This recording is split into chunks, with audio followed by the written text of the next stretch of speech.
It's time for some real talk.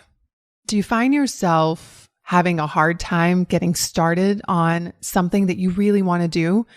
Maybe it's losing weight. Maybe it's cleaning out your closet. Maybe it's a project that you've been wanting to complete, but you just keep putting it on the back burner. What I want you to know is that this is very normal. It comes down to physics. But in this episode, I want to give you some tools that will help you get started even when you don't want to. I like to think about the rocket ship. It takes 85% of its fuel to get it off the ground during takeoff. And that's what it's like to get started. But once you get started, you've got that momentum behind you and it's hard to stop.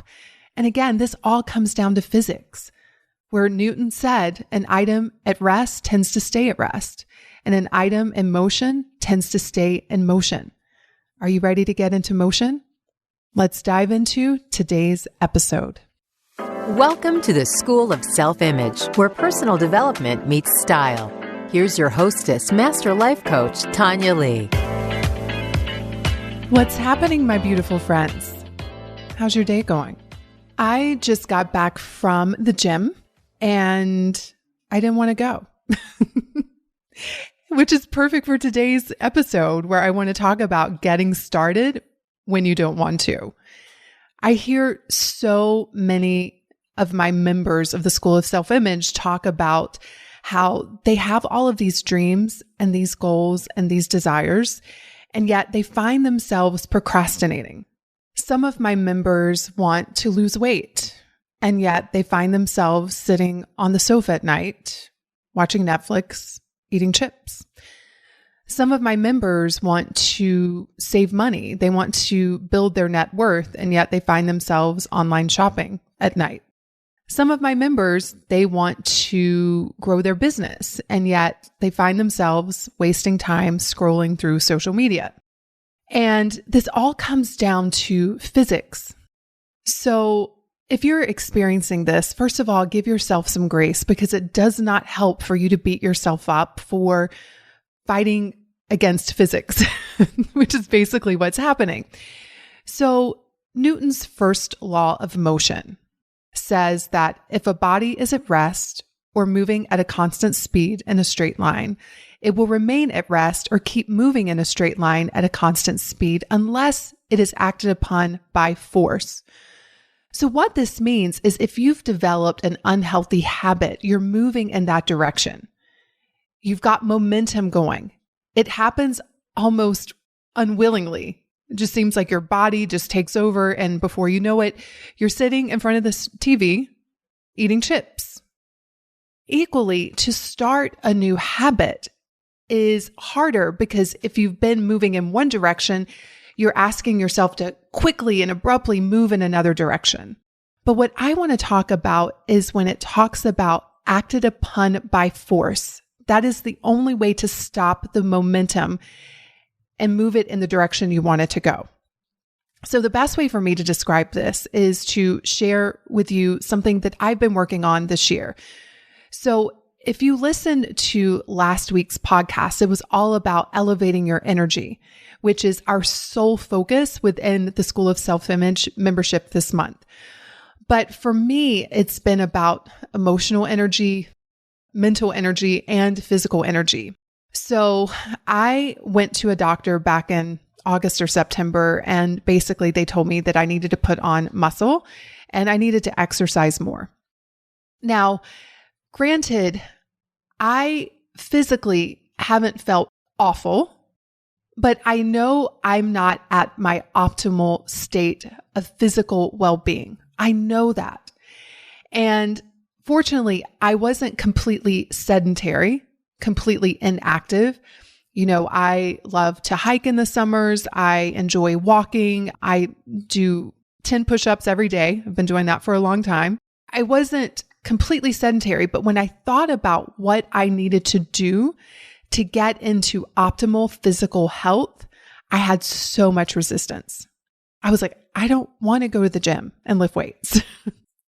I don't want to eat more protein. Like, I had a little temper tantrum. And it makes sense because I've been living in such a way for so long. That's been the momentum in which I've been moving. But if I want to move in a different direction, I have to have a force that's going to force me to do that. And so how do we get started when we don't want to? Here's what I did, and it's what I'm going to recommend for you.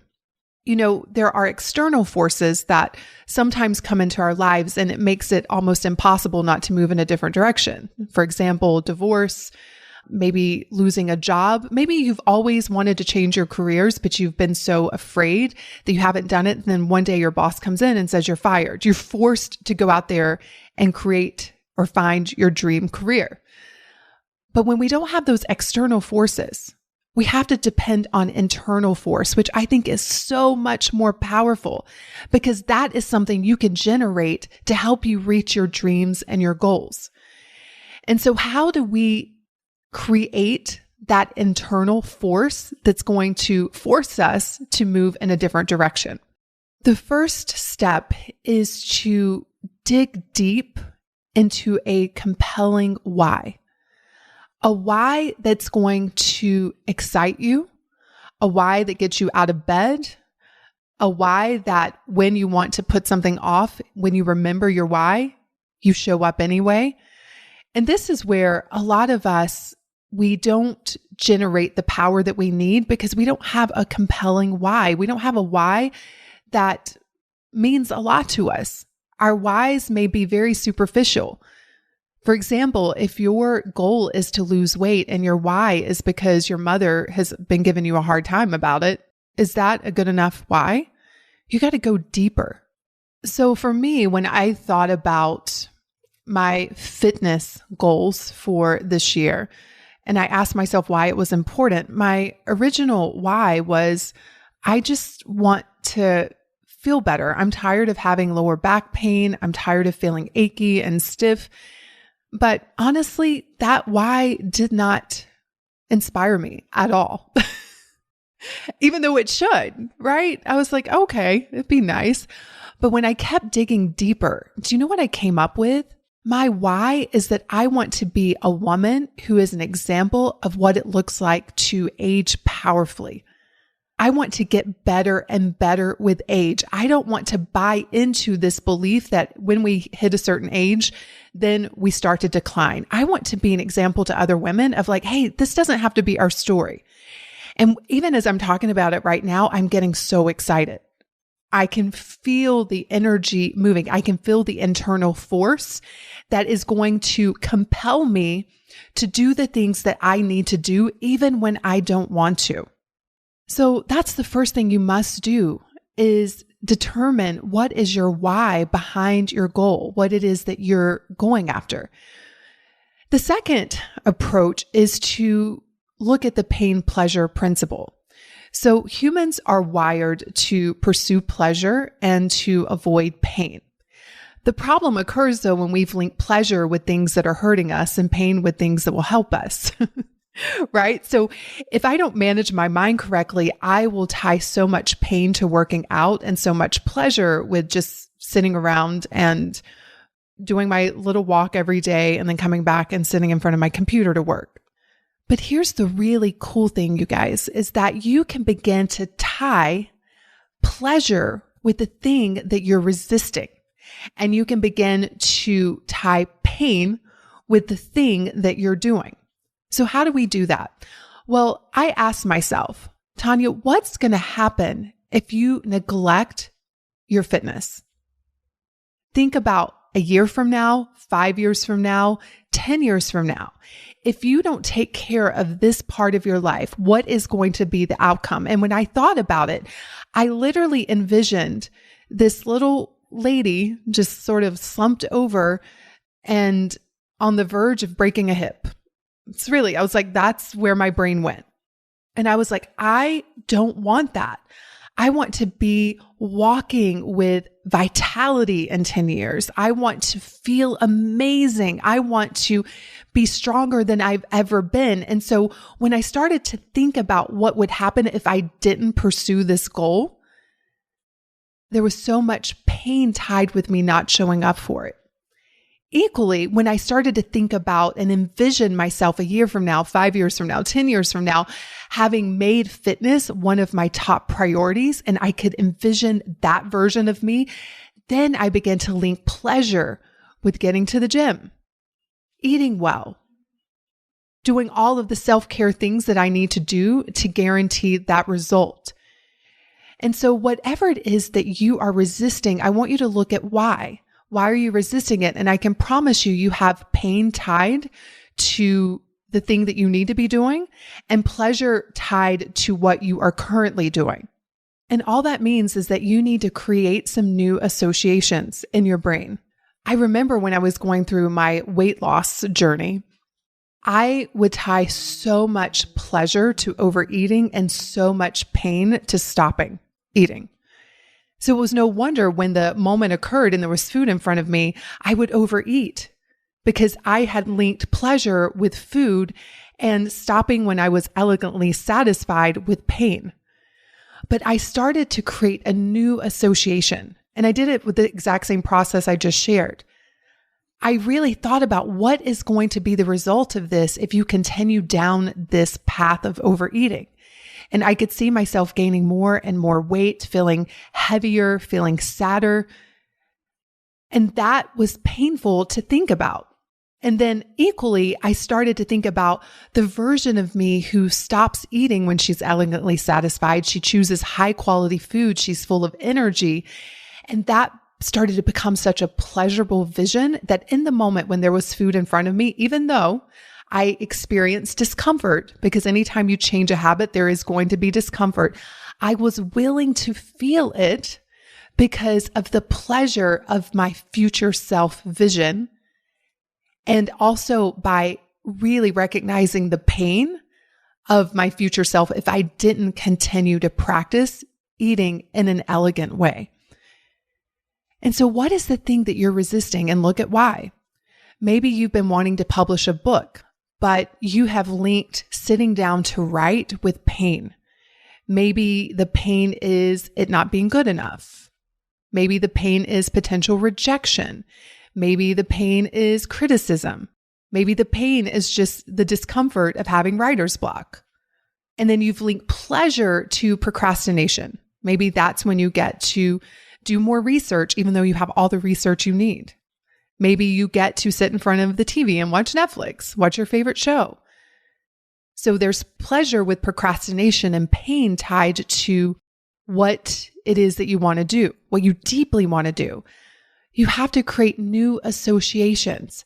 Envision yourself a year from now, 5 years from now, 10 years from now, not having written this book. The disappointment that you're going to feel, the potential opportunities that you won't have. And just allow yourself to go down that list and then look at all the pleasurable things that will result from you writing this book.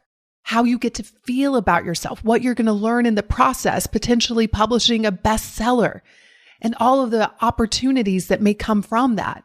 Envision you on stage speaking to people, whatever you need to do to link pleasure with what it is that you deeply desire to do.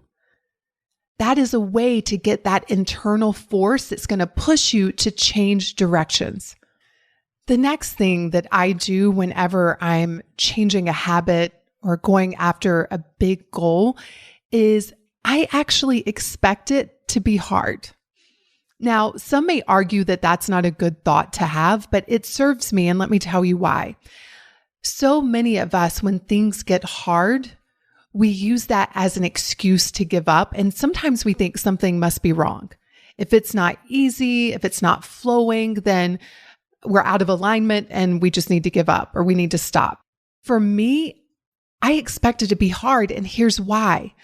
It's requiring that I let parts of myself die.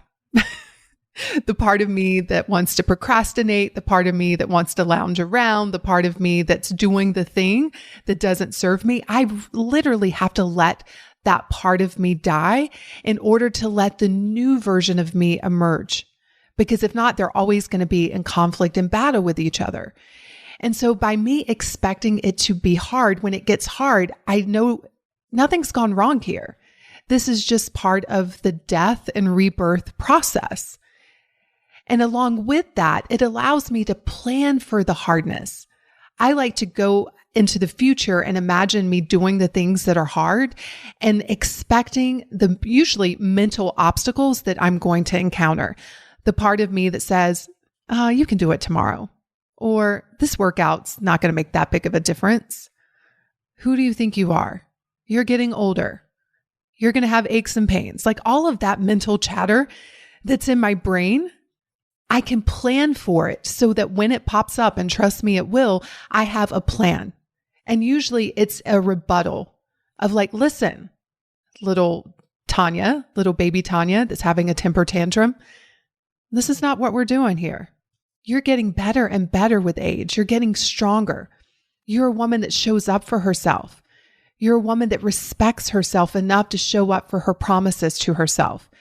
And when I can plan for the hardness and plan for the obstacles and know how I'm going to deal with it when it comes up, when it happens, I'm not caught off guard.